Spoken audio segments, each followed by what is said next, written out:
Jai Sairam, welcome back to my channel. இன்னைக்கு சாயந்தரமே பௌர்ணமி ஆரம்பிக்குது.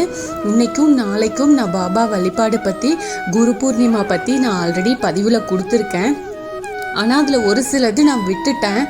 அதை இப்போ நான் ஷேர் பண்ணலாம் அப்படின்னு தான் இப்போ உங்களுக்கு இந்த வீடியோ பதிவு போடுறேன்.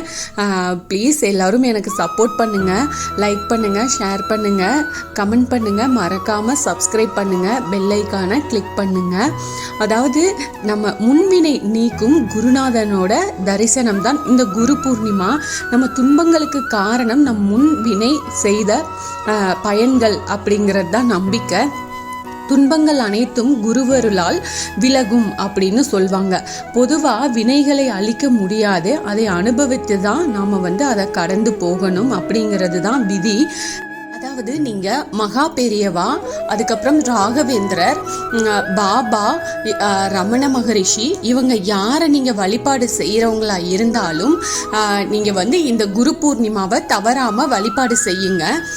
அது மட்டும் இல்லாமல் இன்னைக்கு சாயந்தரத்துல இருந்தே பௌர்ணமி இருக்குதுன்னு சொல்லியிருக்கேன் இல்லையா? நீங்கள் என்ன பண்ணுறீங்க, நம்ம சாய் அப்பாவுக்கும் சேர்த்து அதாவது விளக்குகள் வைங்க. உங்களுக்கே தெரியும் சாயப்பாவுக்கு விளக்குகள்னா ரொம்ப பிடிக்கும் அப்படின்னு. அதனால நீங்க இன்னைக்கு தீபம் ஏற்றி வைங்க. இதனால நமக்கு குருவோட ஆசீர்வாதம் பரிபூர்ணமா நமக்கு கிடைக்கும்.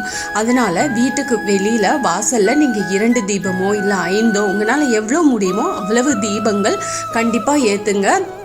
முக்கியமாக உங்ககிட்ட குரு பாபா ஃபோட்டோ, யார் ஃபோட்டோ உங்ககிட்ட இருக்கோ அவங்களுக்கு முன்னாடி குறைஞ்சது ஒரு 5 தீபமாவது ஏற்றுங்க. ஏற்றி இன்னைக்கு வழிபாடு செய்யுங்க. அது இன்னைக்கு சாயந்தரமே செய்யுங்க, ரொம்ப சிறப்பு. அதே போல சாய் அப்பாவோட சத்சரிதம் புக் இருக்குது இல்லையா? அதில் பார்த்தீங்கன்னா 18, 19 இந்த அத்தியாயங்கள் கண்டிப்பாக படிங்க. முடிஞ்சா இன்னைக்கு சாயந்தரம் படிங்க. அப்படி இல்லைன்னா நாளைக்கு காலையில் நீங்கள் விளக்கு வச்சு பூஜை பண்ணும்போது நாளைக்கு காலையில் அதை படிங்க. அந்த 2 அத்தியாயம் கண்டிப்பாக படிங்க பாபாவுக்கு. இப்போ ஷீரடியில் பார்த்தீங்கன்னா ஒரு 3 days குரு பூர்ணிமா கொண்டாடுவாங்க. இது எப்படி வந்துச்சு அப்படின்னா, அதாவது 1908ஆம் ஆண்டு ஷிரடியில் முதல்ல தொடங்குச்சு. ஒரு நாள் ஸ்ரீ பாபா தனது சீடரான ஸ்ரீ தாதா கேல்கரிடம் இந்த நாள் குருக்களை அணுகும் நாள் தெரியுமா அப்படின்னு கேட்பாரு. உங்கள் வழிபாட்டு கட்டுரைகளை கொண்டு வாருங்கள் அப்படின்னு சொல்லியிருப்பாரு. அப்போ ஸ்ரீ கோல்கரும் அவரது நண்பர்களும் நாள்காட்டியை பார்க்கும்போது அந்த நாள் குரு பூர்ணிமா தினமாக இருப்பதை பார்ப்பாங்க.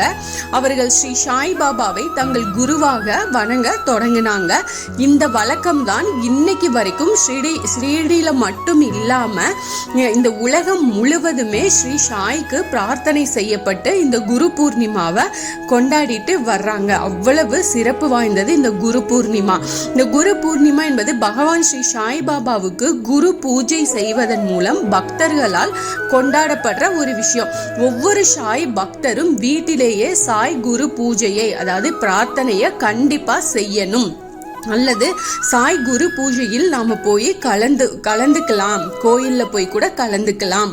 நீங்கள் கோயிலில் போய் பாபா பூஜையில் கலந்துக்கிட்டீங்க அப்படின்னா உங்களால் முடிஞ்ச அளவுக்கு நன்கொடை கொடுங்க.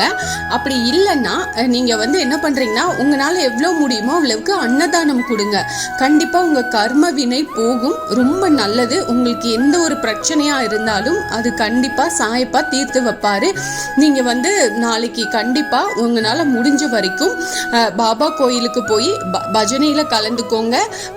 அதே போல் அப்படி கலந்து கொள்ள முடியல அப்படின்னா பரவாயில்ல, வீட்டில இருந்தே நீங்க பிரார்த்தனை பண்ணிக்கோங்க. முடிஞ்ச வரைக்கும் நீங்க அன்னதானம் செஞ்சுட்டு வாங்க. கண்டிப்பா உங்க கர்ம வினை நீங்கும்.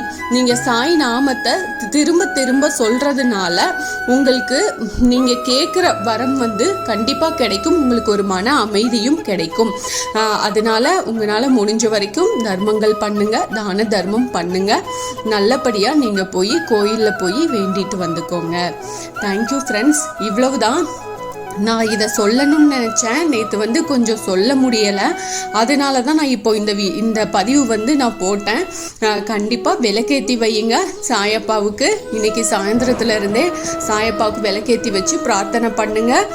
அதே போல் மறக்காமல் சத்சரிதம் பாராயணம் பண்ணுங்க. உங்கள் பிரார்த்தனை எல்லாமே நிறைவேறட்டும். Thank you friends.